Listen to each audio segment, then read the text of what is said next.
Hi guys, Chris here from Action for Elders. So I want to talk a little bit today and develop on what we talked about in terms of diet and nutrition. I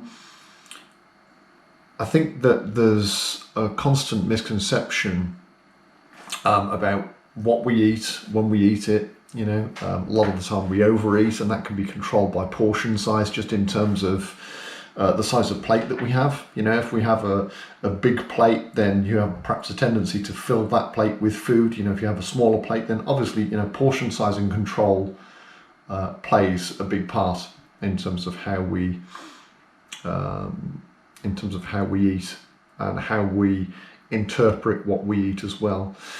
We don't necessarily have to have big portions at meal time to fill us up. I think that's more about our connection with, our eyes. That saying about your eyes are bigger than your belly. But I think what I want to try and get onto is the importance of, we have the obvious things about eating the wrong kind of foods at the wrong time of day, or mixing carb groups and all of those kind of things which I covered previously.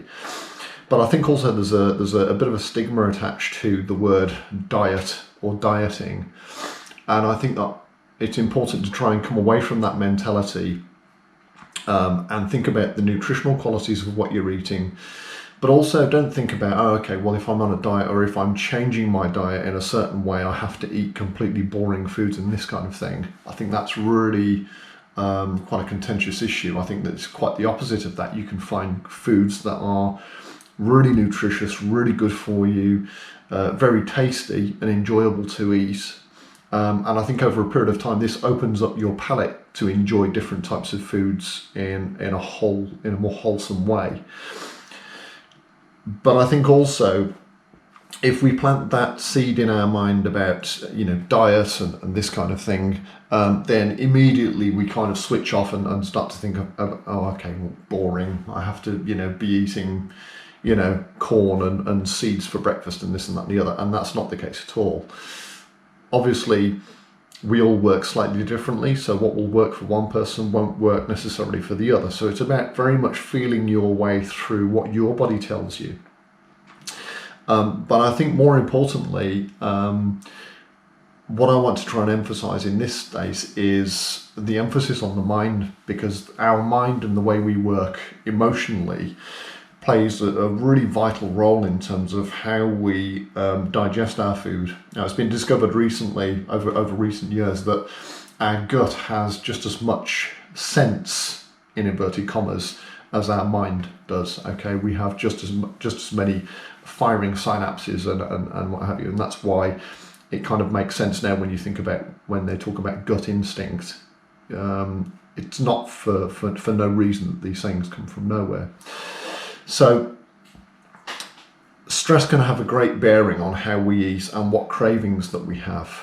Now, it's been discovered recently in the States that the problem with stress is that the stress causes the body to release a hormone called cortisol.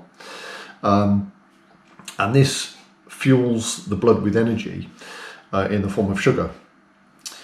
So over time, high stress levels can lead to chronically elevated cortisol levels that can cause increased appetite. And of course, if you have increased appetite, then you have increased weight gain. This emphasis of dieting leaves people more susceptible to stress levels. I don't know if you've ever fasted, but if you fast, you'll quite often notice that one of the symptoms of fasting is that your thoughts become very, very highly sensitized and you become very, very alert. So I think it's really important to recognize that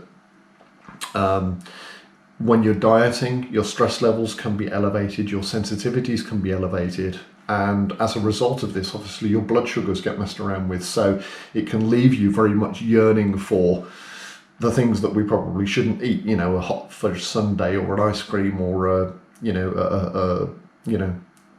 chocolate or biscuits or whatever your thing is.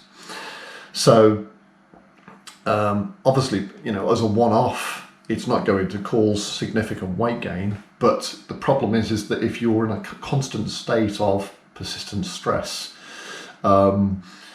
this can lead over a prolonged period of time to a pattern of, binge eating or drinking, etc., etc. So once again, that brings us round to the form of thinking about overall health and well-being, thinking about your stress levels, thinking about breathing patterns, thinking about incorporating a meditative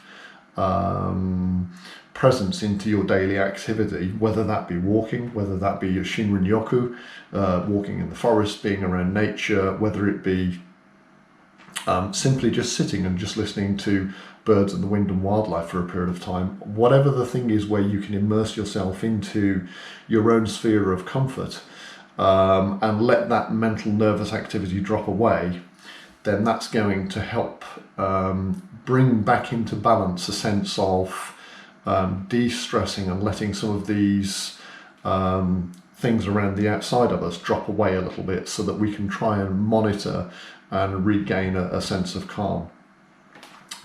So again, I think today's video was very much about trying to re-emphasize the connection between the mind and the body, about the fact that nutrition isn't just nutrition for nutrition's sake. Okay, it's about what we eat, how that plays a part in terms of our mental nervous activity, and how we can think about observing the two and interconnecting them so that we can forge a better way forward for the future. So I'll leave you with that thought for today. Hopefully you found that useful.